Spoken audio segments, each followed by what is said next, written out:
comment allez-vous? J'adore votre style. J'adore, vous êtes des illuminés, j'ai l'impression. Illuminati.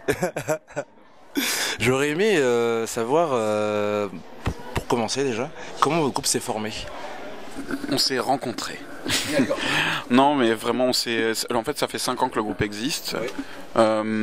Quand on s'est rencontrés, en tout cas, ça a été une évidence. Et voilà, au début, on faisait des reprises des tubes dance des années 90 qu'on a complètement détourné. Voilà, et puis de ça est née une mécanique de travail et maintenant on fait nos compositions. Et voilà. Threesome Sisters. Et le nom Threesome Sisters, comment il a été créé? L'origine du nom Threesome Sisters? Oui. Oui. Oui. Bah, en fait, à la base, il y avait vraiment, enfin, il y a toujours l'aspect polyphonie, mais quand on reprenait donc ces fameux tubes dance des années 90, il y avait forcément plein de groupes aussi qui s'appellent Pupini Sisters ou je sais pas quoi Sisters, Andrew Sisters, etc. Et voilà, c'est venu de là en fait. On se dit tiens, Threesome Sisters. Voilà, un truc un peu décalé. Ouais. Voilà. Donc tout le monde était d'accord sur ce... Oui, en fait ça nous a fait rire. Ça nous a fait tellement rire que... Oui, le nom était un peu irrévérencieux, un peu louche, un peu étrange, et donc ça nous a fait rire, et voilà, et on est resté dessus. Est-ce que vous pourriez sur le nom? Sur le nom.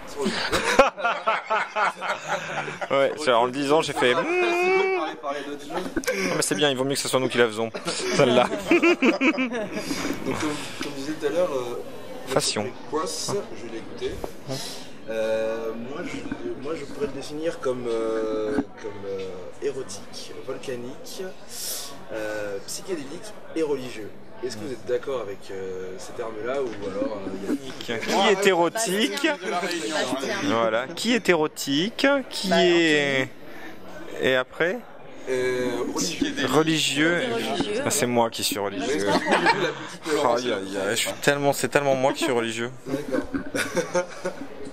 Donc ça vous va comme... Ouais. Moi je veux bien être psyché. C'est toi qui es psyché. Ouais. Mais oui. Ah, on fonctionne à 4. Ouais. On compose tout à 4.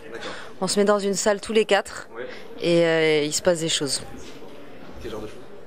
Des choses musicales, infernales.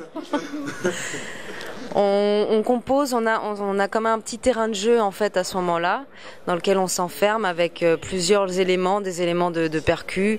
On a toujours nos voix, un clavier, une guitare, et à partir de là, soit il y en a un qui arrive avec une idée, on part de cette idée-là, soit on se met à créer en jammant tous les 4 ensemble. Des accords parfois, des accords. Oui, ça arrive, mais on arrive quand même à se mettre d'accord au final. Enfin, on a pris l'habitude de travailler ensemble et on a développé une confiance aussi dans le travail. Donc, on sait se faire confiance et lâcher quand il faut. J'aimerais qu'on parle du titre qui m'a vraiment plu. Enfin, tous non plus, je n'avais pas de problème. Mais c'est le 4 Miao, comme tout à l'heure.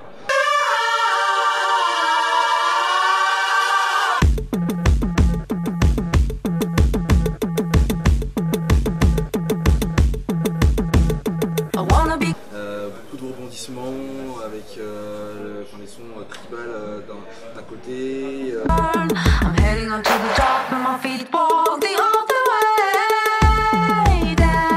Les pauses, les départs, la voix forcément. J'aimerais que vous parliez un peu de ce titre, en fait, comment il a été créé et quelle histoire en fait vous voulez raconter dans ce titre-là. Vous vous souvenez comment il a été créé? Où on était? Il a été créé. Ouais. C'est un titre. Comme tu as pu t'en apercevoir, c'est un titre qui est un peu grandiloquent de par sa structure, de par son orchestration, de par plein de choses. Et pourtant, ça a démarré sur quelque chose de relativement modeste, avec peu de moyens. En tout cas, il y avait une volonté, même dans le texte, d'aller vers quelque chose de grand, de grandiloquent. Donc c'est pour ça qu'il y a un vrai emprunt à Queen. On entend un petit peu ça, je pense. Et puis dans le texte, on est sur quelque chose une critique un peu de la mégalomanie, un peu humaine. Voilà. Vous jouez aussi beaucoup sur les effets. Je sais que je peux comprendre que tu avais une pédale pour C'est moi qui l'ai piqué.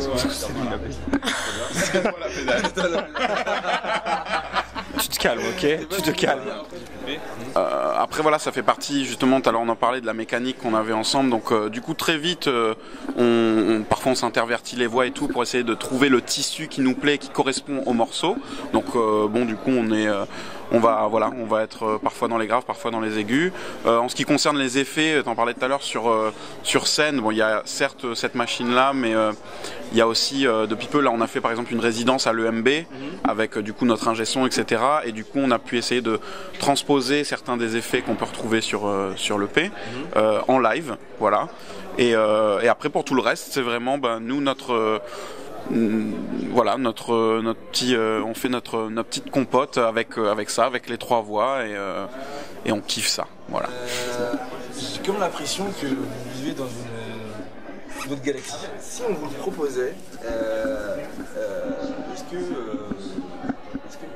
si on vous proposait par exemple d'avoir les clés du monde, imaginons, d'avoir les clés de la planète Terre, de ces astres, de ces énergies-là, est-ce que vous seriez prêt à accomplir cette mission, de refaire cette humanité, Joker. Joker. Thème astral, tiens, c'est pour toi. Mais bien sûr, mais c'est notre but en fait. Devenir les maîtresses du monde. Devenir les maîtresses du monde, c'est ça notre but ultime. Donc tu as très bien perçu ça à travers notre musique et bravo pour ça. Tu seras notre sujet numéro 1. Avec plaisir. I'm heading on to the top and my feet fall.